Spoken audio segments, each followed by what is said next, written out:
These cats, they're gonna make you crazy.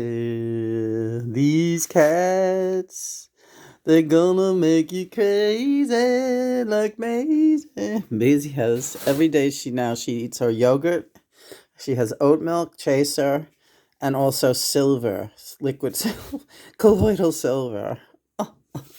She's feeling like really good, and she's like, wow, I feel so good these days. Wow, what the hell's going on? I don't know what's going on, mommy. I feel really good. These cats are feeling very good these days. These cats are never gonna feel bad again. I know, Maisie's just gonna live forever, so who the hell can think about kittens and making our food for the day? Just did a really enjoyable version of Amy's Save Me. Wasn't perfect, but I liked it, yeah. Oh, we're also putting the Idle-trophin in. And the Idle-trophin is those candies that we talked about. I think the lid fell on the floor. It doesn't matter, because this is a completely stupid box that really, once you've had like 2 of them, the box just makes no sense. Is this the lid? Like, everything just falls all over the place. Yeah. Here's the lid. Idle-trophin. Brandies. Christmas candies. Really, they're just German candies for at any time that you feel like having an alcoholic candy.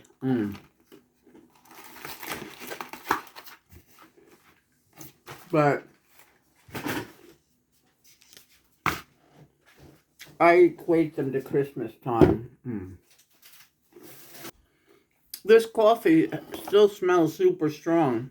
And it's Anthony's premium coffee. What you're looking at is Xanax gum, which we're going to use for baking at some point. But Anthony's premium brand of anything. They got spices. They got everything. You know, get them. Nutritional yeast. Everything, but their coffee, their organic ground coffee, premium bean is very, very good. And that's what their envelopes look like, those brown envelopes. Best prices, really good quality. The premium ground coffee is out of this world. I think they have a couple of different varieties. It's very good. Smooth, man. I think it's cheaper than Folgers. It's organic, and you will never go back to Folgers once you try Anthony's. You won't. There'll be no reason. What do you want to do? Well, I think we should maybe chop up the parsley, as long as it's still working. All right. As long as it's still a feasible thing. Yeah.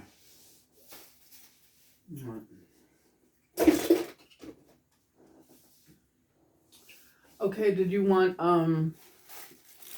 shrimp in my pasta? Yeah. Put the milk away, honey. Maisie had her milk. That's the end of that. Now it's time for you to take a nap, Maisie, and let all those vitamins kick in, you crazy little bastard. I don't know what you want from me. Eating vitamins and doing all these things. I never promised you a rose garden, Maisie. Not once. Alright, I love you. I love you too, Johnny. I freak her out when I do. He does freak me out. I love you. He like spews it out of my mouth. I feel silly, you know. I feel crazy when he does that. Yeah. He used to do that to me. I'd be walking down the street and I would all of a sudden say, I want you, or you belong to me. And I would be like, all right, I am sick in the head. Why do I do this? I must have Tourette's. Yeah. Everyone thought I had Tourette's. Right, I remember. People still examine your videos and say, John had undiagnosed Tourette's. Yeah, that's right. That's right. And we're talking about, he knew that he was channeling me when he was doing all those weird things. And that's why he was always smiling about it, that little cheeky grin. Everybody's like, oh, look at him. He's so cute. He does all these weird things and he's so pleased with himself. Yeah, he was pleased because I was talking to him and he could hear me. Me, on the other hand, I was so fucked up. When I was channeling him, I just thought I was insane, and I was so nervous. I was like, people are gonna fucking really think that I'm fucking insane. Because I think I'm insane, right?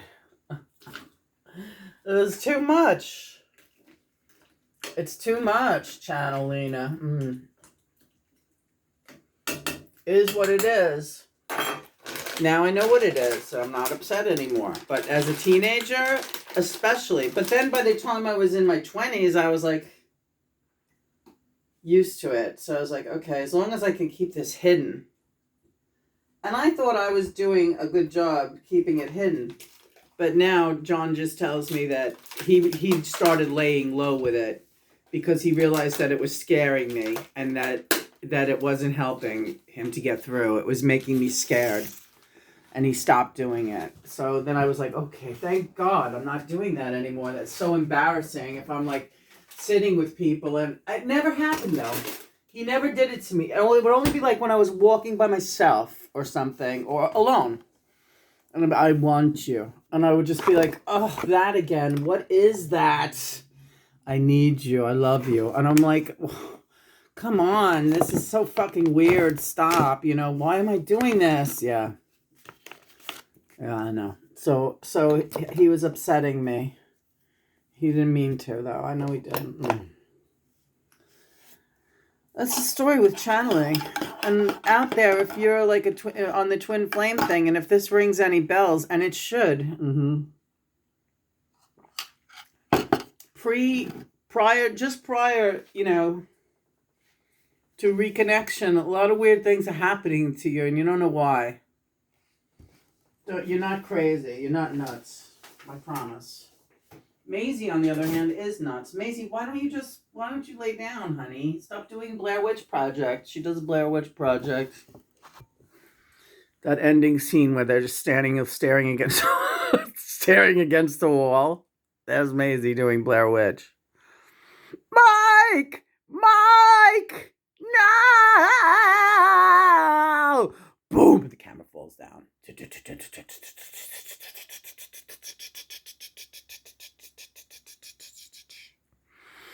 Feels great, Lena. Thanks.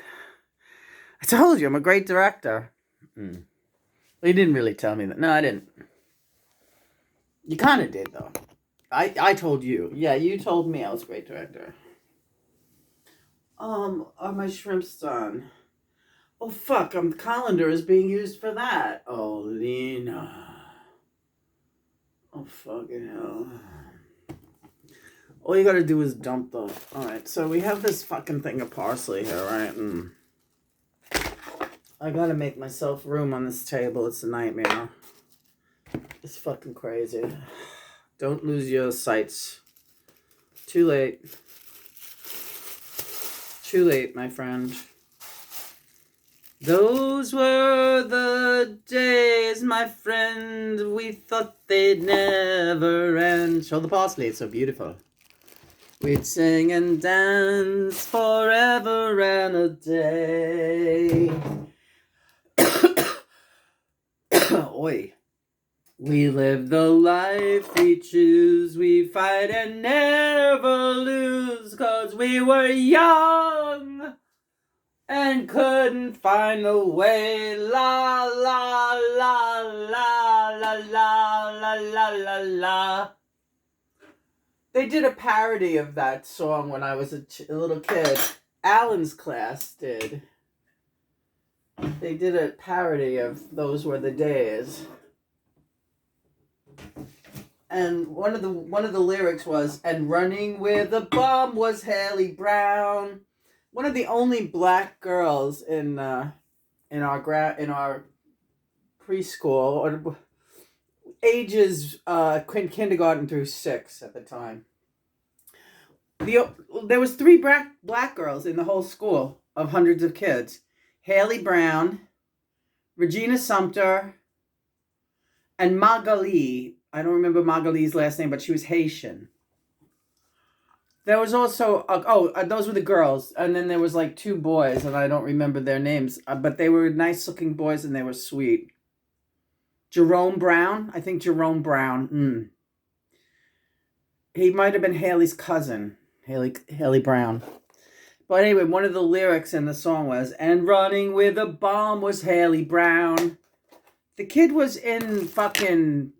Why did the teachers let that go? Like, and they performed it at a talent show in fucking PS 113. And like, I wonder how little Haley Brown felt that they have her portrayed as running with a bomb. I didn't even understand. I was like, why did they do that, Alan? It was my brother Alan's class.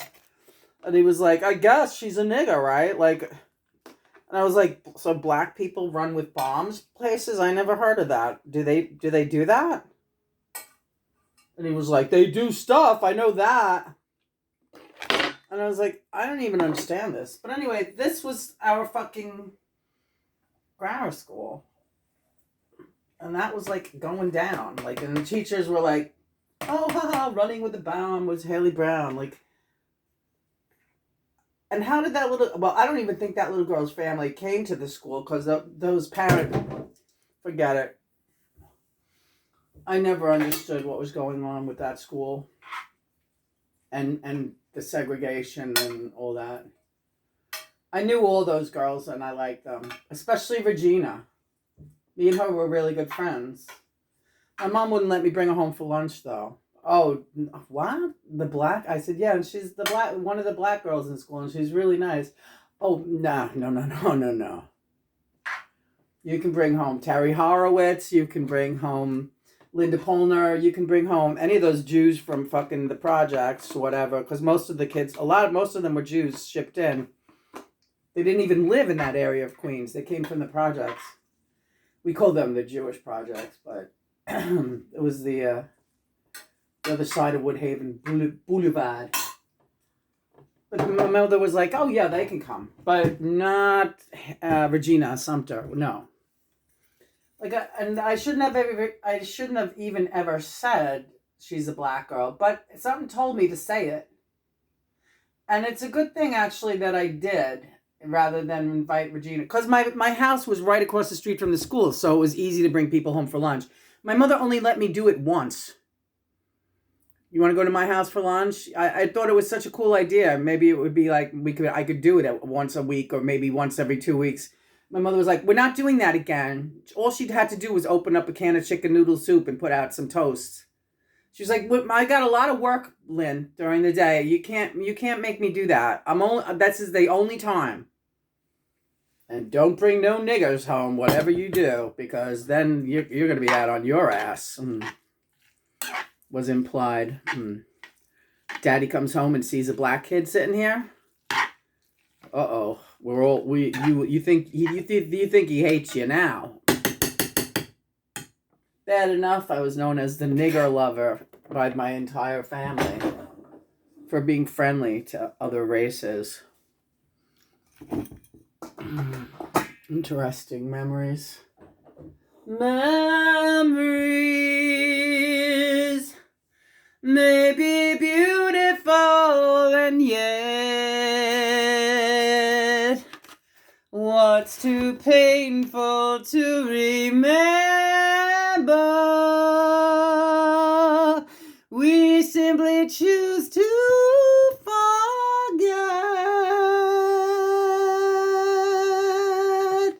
Yeah, if I would remind my mother of that now, she would deny it. That never happened. Because she's got a little Puerto Rican grandchild now that's adopted, not even in the family in blood. She's got a Puerto Rican grandchild whose name is Haley. Ironically.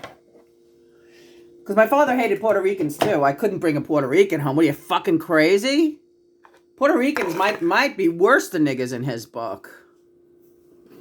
And folks, I'm using my parents' language. I don't go around calling people niggers. Not anymore, but when I was a kid, somehow I thought it was all right. And it almost got my ass beat down till I realized my parents are fucked up. They're teaching me how to say nigger. They're teaching me how to segregate and judge people by the color of their skin. My parents are fucked up. Great.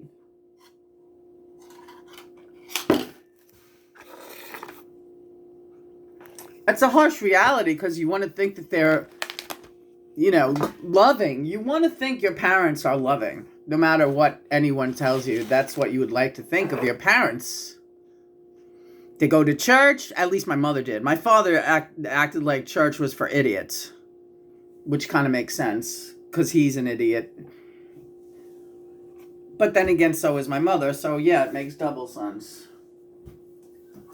If that makes any sense.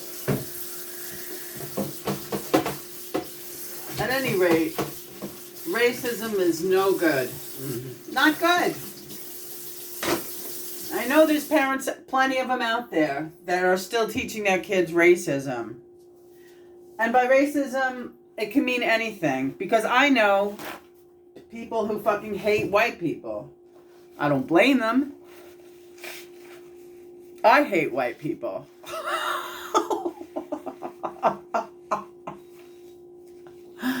But that's a whole different story. Well, white people suck. Oh, God. Right, Maisie? I don't know, man. I think a white person dumped me in that dumpster back in the 1996. I think you're right. But it was more like 2000 and something, Maisie. You're only 20 years old, so let's see. Only 20 years old. Yeah, it was a whitey who dumped me in there. Oh, my baby. You're gonna put my black foot forward, baby. Oh, Maisie, I know. You're my home girl. My home slash. You know it, mammy. I know. They was mean to me to throw me in the dumpster. I know. Damn it. Lucky I found you. Lucky another whitey found you. That's right, mammy. You're a good whitey. I know. You got a good heart and a good spirit, mammy. I know, honey. You even found me on the classified ad. That's right. I found you on the classified ads. That's crazy, right, Maisie? We never said it wasn't. You relax now on this blanket. You take it easy. You're 20 years old. You got a lot to think about. Anyway. Racism, Maisie. You got to think about racism. You got to think about your place in cleaning it up, Maisie. So, you know, that's what's happening. I guess it's just a rant. We're just doing a rant this morning on racism and things. Now I want to show this thing off. Because it's kind of neat, but you just got to know what to do with it. I almost like gave this away. Right, honey? Don't give it away. No. This is a manual chopper, right? Yes, baby. Why don't you do like this? All right. I'm going to just hold on. You're right there. You're right there. You got this all sewn up. Okay, so I'm gonna show how it works before I put the stuff in it, because otherwise, yeah, we're talking horror show. Yeah, we're talking. I'm gonna be putting the things in whole. The garlic first, right? Yeah. Well, you could try it, and maybe John. I don't think so. Yeah, put the garlics in here. Alright, these are peeled and washed garlic. Oh, I already fucked it up. Okay, let me not do that. Okay. Oh, Jesus Christ. Yeah, because the thing is with this thing, the gay blade does not always want to stay in its place. And that's the main thing, is to get that blade to stay in its place. fucking phenomenal, right? Fucking oh, John. Yeah, she wants to blame me for everything, which is fine. I'm used to it, but it gets a little tiring. All right, so you got to hold the blade down. Hold the blade down, boys. Hold the blade down. Then you screw on the cap. Right, Bubby? Yeah. And then here's the mechanism, and just to show you what's going on here. The mechanism is this. It's a string you pull. Okay? But I gotta move the camera because I'm gonna knock it down. But that's the idea. Right, John? Yeah. What's the matter? If I only knew. If I only knew what was happening here. Okay. Now, this is gonna be crazy to say, but wait until you see the end product. That's the ticket, folks. You gotta get that blade in there good. Good and steady. Whoa, steady as she goes. Here's just a little bit of the product. Look at that. It really works good, and it even gets it better. But I'm gonna throw the rest of the garlic in there, my good man. Yes. Wonder how that idiot is. He's another jerk. He's not racist, though. The thing is, he was very racist. He was raised in a very racist family. He's talking about one of my old drummers, Jimmy Shepard. Yeah, I got the feeling that his father was a racist, just from his speak. But Jimmy was like a real mixed breed, wasn't he? Like an Indian, and he was all kinds of things. He had very different look about him. He didn't look like anybody I had ever met. Almost like a Cro-Magnon man somehow, but not really. Like, he was a cute guy. When he was younger, he was really cute. But I think he took a lot of shit because he was very unusual looking. He developed at a strange rate. I think he had like man boobs for a while that people used to bug him about. But then he thinned out. He took up kung fu and his body changed. But he had a tendency to be kind of lummoxy, and he had a real paranoia about his looks, I thought. But I always thought Jimmy was kind of cute. He had a nice smile. He was such a happy kid when I first met Jimmy. He was like my favorite guy down at the underground because of his very, very sweet nature. And he loved animals. He would always give me the biggest smile when I came down, because he tended bar there when he wasn't drumming. And it took him a long time to become an established drummer and work in the bands. He started there just as the bartender and as a huge music fan, you know. He was younger than everybody else that hung out down there. Became an excellent drummer. He did all his practicing on drum pads behind the bar. And while he was serving people, and in between he was doing his runs and paradiddles and all his crap. And I said, he's getting good. And then all of a sudden he was, trading in work hours for studio time and working on the drums by himself. And I would hear him and be like, he's getting really good. And then he was my drummer for a while. And he is very talented. I hope he's doing all right wherever he is, Jimmy Shepard. But yeah, I think he became jaded by the music industry, and people in general let him down in his life. I can see that now. I can certainly see that now, that's what happened with him.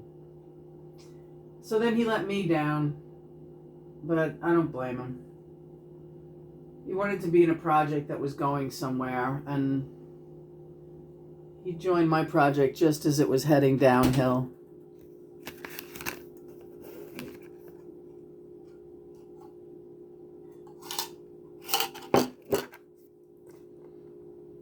It's all in the timing, right? That's kind of ironic with talking about drummers and all. Oh, I get it. I get it. Look, Maisie's eating more of her oat milk. Here you go, honey. Oh, it's so delicious. I think I'm just gonna put this garlic mix into a Tupperware because that jar, I don't even know where it is, but it's too heavy. Yeah.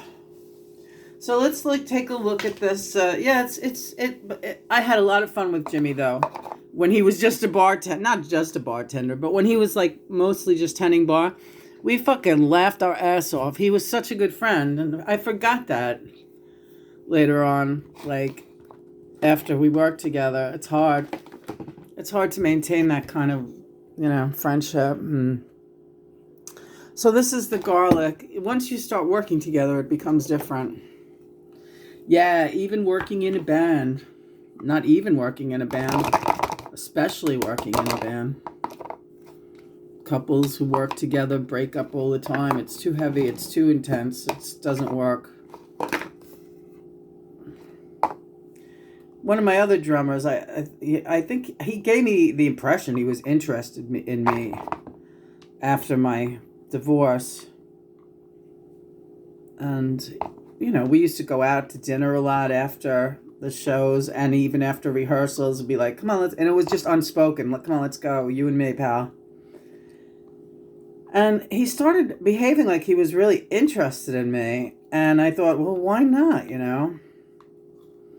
If something happens, and let's see what happens. I was coming off a crappy marriage. I really respected him as a talent, and as a person, he was very funny and intelligent. And, I thought kind of cute. In a, pixie-ish sort of way. Not my usual type of guy. In other words, nothing like John. So, one night when we were out to dinner, we were at Regent's Row. It was a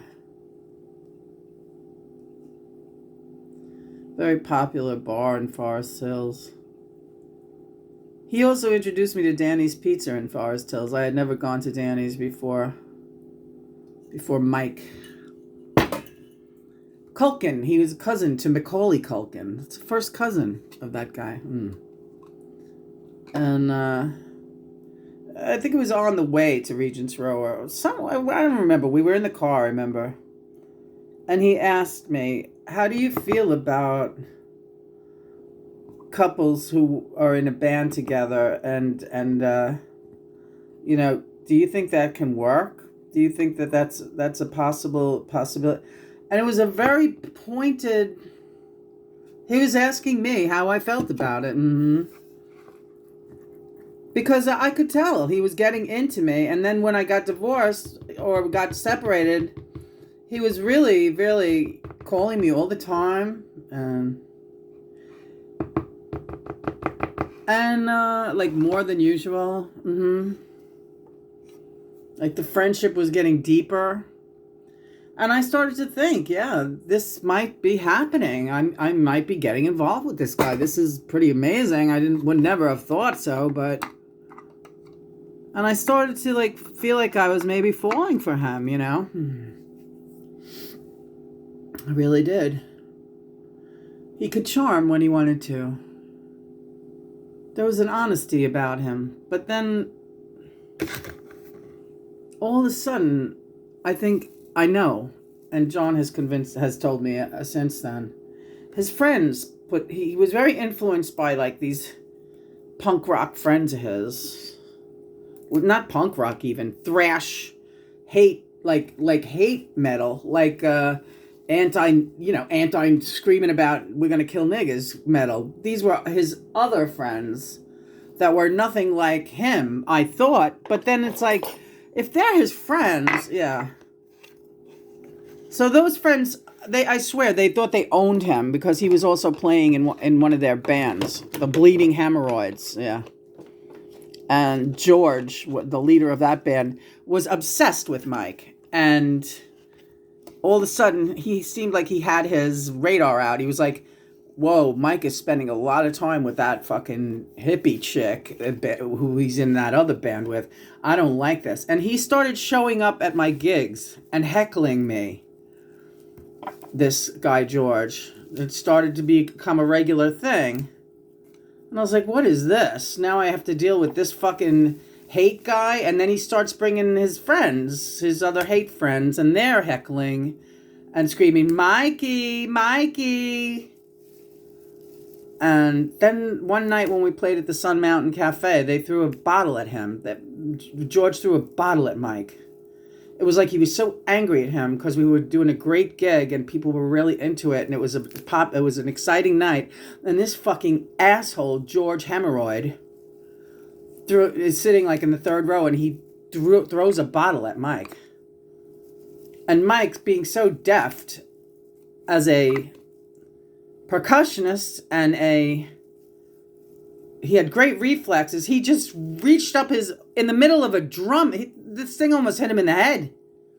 In the middle of like a drum roll, he just reached up with one hand, grabbed that bottle out of the air, and threw it back at that guy. And everyone in the crowd was like, whoa, like, is this part of the act? And then I think afterwards they had words, and Mike was just like, don't you ever fucking come to any of these gigs again. Don't you do this. You know, she's my friend. And at that time, he was still sticking up for me.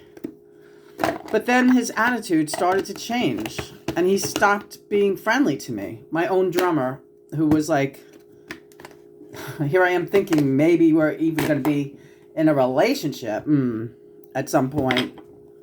And then, like, it seemed overnight that dynamic was gone. It was over. The moment passed, and he let those, and then he started hanging out almost exclusively with those friends, never calling me anymore, never answering my calls. Forget about going out to lunch or dinner. Those days were over. And here I was now, I had sort of kind of fallen for him. I was in a very vulnerable place. I was looking for love. I had started getting my hopes up about maybe having something finally for me.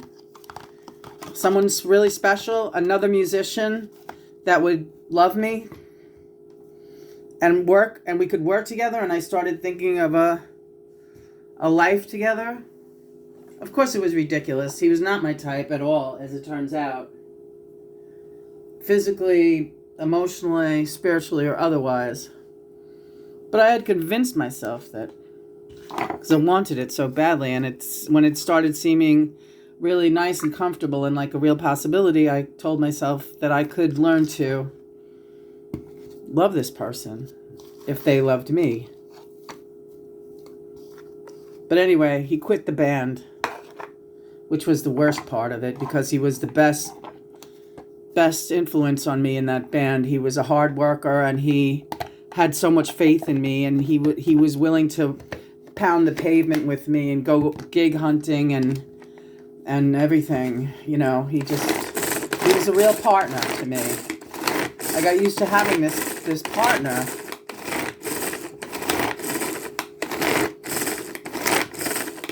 And I don't know what he's doing now, but I know he never got anywhere with his drumming. He sits in the fucking basement probably still and plays his drums. He never got involved in another band that was half as popular as we were getting to be. It was right at that time that they were looking to sign us, and I'm convinced that if Mike would have stayed in the band, that would have happened. But he had better things to do, like hang out with his death metal friends. And the kickoff too, the craziest part is, he quits that band then. Then I hear through the grapevine that no, he can't stand them anymore. He went crazy and walked out, and he never did another show with them either. So then all of a sudden he goes from being in 2 bands to being in no bands. But I don't give a shit about the other band, but he left my band. And that was the beginning of the end for my band, because we started that project together. Even though I wrote all the music, the momentum was me and him together. Me and my drummer. I'm convinced that the best show I ever did was just a show with just him. at Kenny's Castaways. We couldn't find any bass player for that night, and he's the one who said, let's just go down there and do it. Me and you.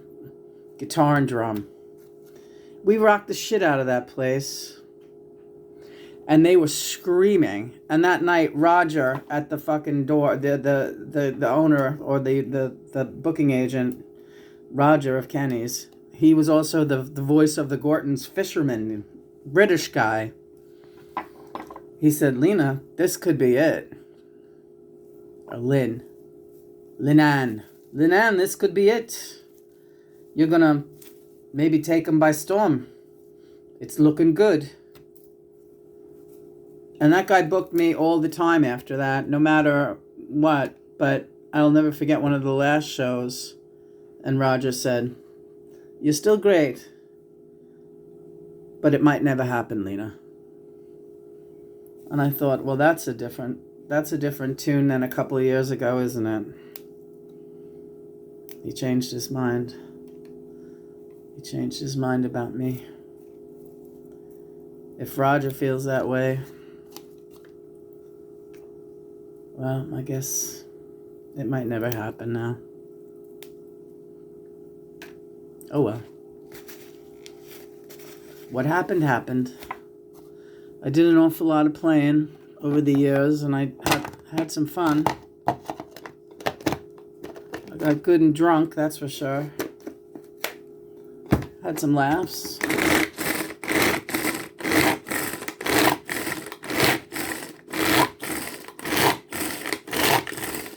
Wrote some great songs. That's really the big thing, is that I wrote some really great songs. Recorded. I had a lot of fun. I loved recording in the studio. I was listening to the Beatles last night, and Paulie was saying in an interview, what we really love is getting in that studio. And I says, yeah, John, I relate to this interview so much. And he said, I know you do. I know you do. You're just the same. You're just the same. The studio is your playground. More so than the stage. Studio is your playground. That's where you knock 'em dead. That's where you really knock 'em dead. Yeah. So, I had that. What do you think about this thing? I think we gotta. All right. So we're all through this diatribe. We're doing garlic and olive oil. So let's see. I'm gonna let that marinate. What should I do with? You know what you do? You get the rest of that parsley, and it's gonna stay fresh now. Just keep it wrapped in plastic, and we'll do some more tomorrow. Okay. That's a fine thing. You did good. Okay. And you can put the rest of that olive oil in now. Alright. Okay. Great little chopper. I tell you. Did the job. So this was interesting, talking about my drummers. Drum and drummer. Right.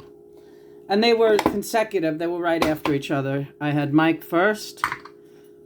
No pun intended. And then when Mike left the band, he's like, I found you someone else. Like, don't worry. Because he said, I wouldn't leave you high and dry, but I gotta go. So I found you someone else. I said, I already found somebody else. And he was stunned. And he said, who? I said, well, not that it's any of your business, but it's Jimmy. And he looked sick to his stomach, because I think that he was very jealous of Jimmy. Mike had a real jealous streak. But can you imagine the audacity of thinking he's going to leave my band, but he's going to choose the next drummer? He's like, this guy's really good, and you're going to like him a lot. And I was like, hold on. I already got my pick in. It's Jimmy. Jimmy? Yeah. Don't let the door hit you in the ass on the way out, pal. You always had that 1-2 punch, Lena. You always beat them to it. You know that? They all thought they knew what you were going to do. None of them had a clue. Yeah, it was something, all right. 39.39. That's right.